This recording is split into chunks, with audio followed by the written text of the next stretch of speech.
उत्तराखंड में भाजपा को 5 सीटों से नवाजा गया है। वहीं कल प्रधानमंत्री नरेंद्र मोदी तीसरी बार प्रधानमंत्री पद की शपथ यहां पर लेंगे। वहीं बड़ा सवाल ये उठता कि 4 बार 5 कमल देने के बाद क्या उत्तराखंड को इस बार कोई बड़ा दायित्व यहां पर मिलने वाला है, क्योंकि जो भी चुन के आए हैं सांसद सभी बहुत ही ज़्यादा एक्सपीरियंस सांसद यहां पर चुने गए। चाहे पूर्व मुख्यमंत्री त्रिवेंद्र सिंह रावत की बात कर ले, चाहे अनिल बलूनी की बात करें, चाहे 3 सांसद और भी हैं जिलों के अन्य लोकसभाओं के, उनकी बात करें, तो लगातार सब एक्सपीरियंस यहाँ पर सांसद यहाँ पर पहुँचे हैं। अब देखना ये होगा जो केंद्रीय मंत्रिमंडल है में उनको जगह मिल पाती है या नहीं। हमारे साथ भाजपा के प्रदेश महामंत्री खिलेंद्र बिश्ट यहाँ पर उनसे बातचीत करेंगे और जानेंगे क्या कुछ कहना है उनका इस बारे में। खिलेंद्र जी, पहले तो बहुत बहुत बधाइयाँ आपको कि आपको 5 सीटों से नवाजा गया उत्तराखंड की जनता के द्वारा। देखिए, जिस तरीके से उत्तराखंड के अंदर हम 5 की 5 लोकसभा सीट जीते हैं, उसका श्रेय पूरे हमारे धामी जी को जाता है, हमारे प्रत्येक कार्यकर्ता को जाता है। और जो संगठन का हमारा रणनीति थी उसका ये हिस्सा है।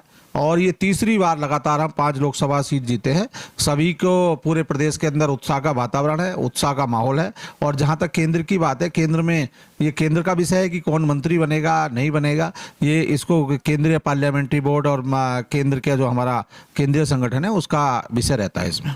खिलेंद्र जी की बात करें कि पिछली बार भी जो अजय भट्ट है उनको यहाँ पर दायित्व दिया गया था, रक्षा राज्य मंत्री का दायित्व यहाँ दिया गया था। कि इस बार कई जो एक्सपीरियंस और बड़े नेता हैं वो यहाँ पर सांसद चुन के आए हैं। चाहे अनिल बलूनी की बात कर लें, चाहे त्रिवेंद्र सिंह रावत की बात कर लें, क्योंकि पूर्व मुख्यमंत्री भी रहे हैं, काफ़ी अच्छा एक्सपीरियंस उनके पास है। तो क्या लगता है उनको कोई ना कोई बड़ा मंत्रिमंडल में यहाँ पर जगह मिलनी चाहिए?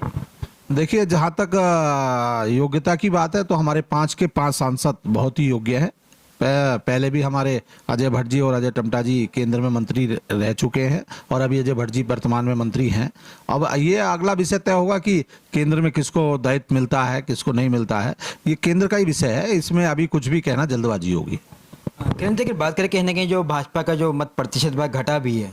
कहीं ना कहीं विधानसभा में देखा गया कि कहीं भाजपा को कहीं नीचे मत बहुत कम मत यहाँ पर मिले। तो उन सीटों के लिए क्या कुछ करने वाली है भाजपा?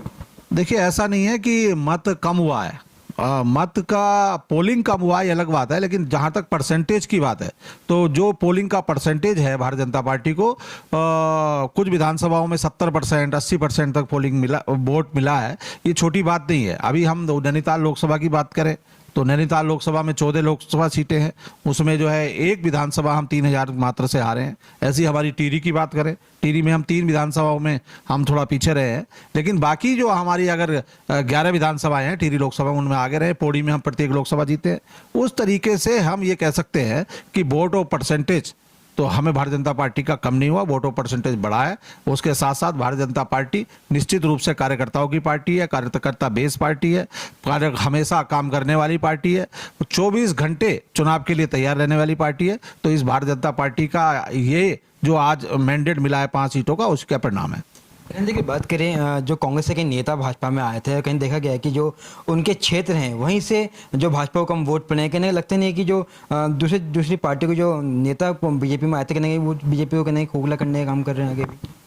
ऐसा कुछ नहीं है। जब भारतीय जनता पार्टी में कोई भी कार्यकर्ता आता है तो उसकी मनोस्थिति हमारे राष्ट्रवाद को लेकर, देश की प्रगति को लेकर, क्योंकि एनडीए का और भाजपा का एक ही नारा है कि सबका साथ, सबका विकास, सबका प्रयास के साथ सब आगे बढ़ रहे हैं। और वोट परसेंटेज घटा नहीं है, हम हर ज़्यादातर सीटों पे जीते हैं और निश्चित रूप से 5 की 5 सीटें जीते हैं, उसका परिणाम है ये। साफ तौर पर कहना है कि जो मत प्रतिशत कम पड़ा है वो मत की वजह से कम प्रतिशत हुआ है, ना कि कम वोट यहाँ पर पड़े हैं। अब देखना ये होगा कि उत्तराखंड की 5 सीटों में से जो सांसद चुन के आए हैं उनको कितना कौन सा मंत्रिमंडल यहाँ पर दिया जाता है या नहीं, ये देखने वाली बात होगी। बहरहाल के लिए इतने अपने सहयोगी हरीश यादव के साथ में धर्मेंद्र पटवाल की खास रिपोर्ट।